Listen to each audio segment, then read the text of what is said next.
I think the biggest difference is the volume of competitors back east. There's a lot more programs, and so I think there'll be quite a few more people to compete against. Venues are different. You know, every race is significantly different, but that's going to be the biggest thing. It's just the number of people. Okay. And then what kind is this? Is it a similar course to what you competed at Black Hills, or is it a little different? Every course is a little different. You know, our training has been focused on the Nationals course, which is relatively flat. It's in Phoenix. It's swimming in a reservoir.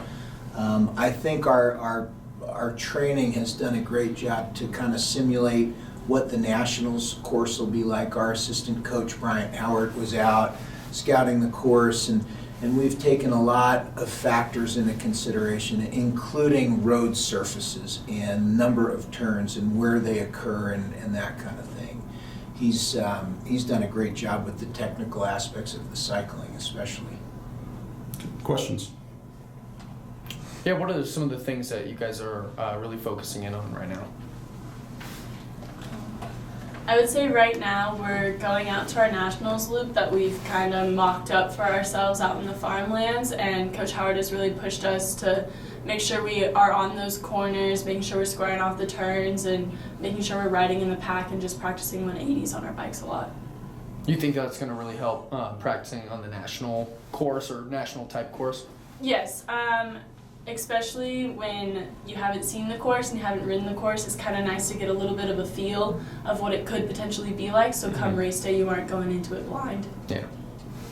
I'll just add, I think one of our biggest priorities in training is the team aspect of it, which is new and kind of interesting, especially for people who haven't done a lot of team racing, in that everybody's got a role on the team. You know, it's not all about how fast can you swim and then bike and then run, especially in this draft legal format. We've got to be really smart about how we position ourselves coming out of the water onto the bike, because we know it's 20% easier to ride behind somebody when you're on someone's wheel than it is trying to do it on your own. And so I think one of the things that we've done a pretty good job of, and everybody's starting to understand, is their role on the team, and how do they fit in to us scoring the most points and displacing the most people as we can, you know, while we're out there.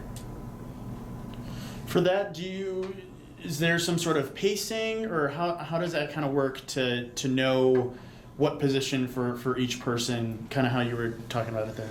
Yeah, I think we try to maximize what people are good at. You know, who are our good swimmers, who are our strong cyclists, how can our better swimmers help our cyclists get a more advantageous spot onto the bike loop, who are the people that we know will probably be out a little bit behind the main pack but can just hammer on a bike, like Maggie over here. You know, she knows chances are she's going to be working her way up, and there are probably some people she's going to take with her as she, you know, comes out of the water and through the bike course. I don't know if you want to speak to that at all, but yeah.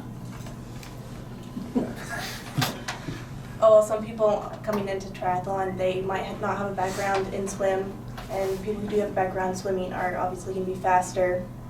So if you're strong on the bike, you can make up time. Since it's a 12-mile ride, then you're off to the run.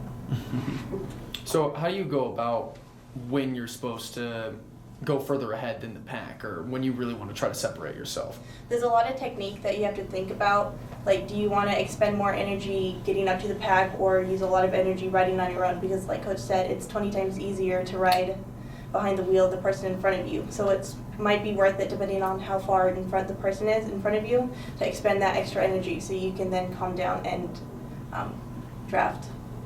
You kind of just moderate how much energy you have based off of the running and this. I mean, the bike's the middle part, correct? Yes. Yeah, okay. So you just kind of moderate how you're feeling while you're biking and how much energy you want to save for the run? Sometimes you want to just when you're swimming, it's like you're a swimmer, you're working as hard as you can, but you don't want to give absolutely everything. Right. So you still want to save a little bit, but it's with a sprint distance, you're going all out most of the time. Nice knowing you've qualified for nationals, and now you can just really work on technique and kind of really preparing.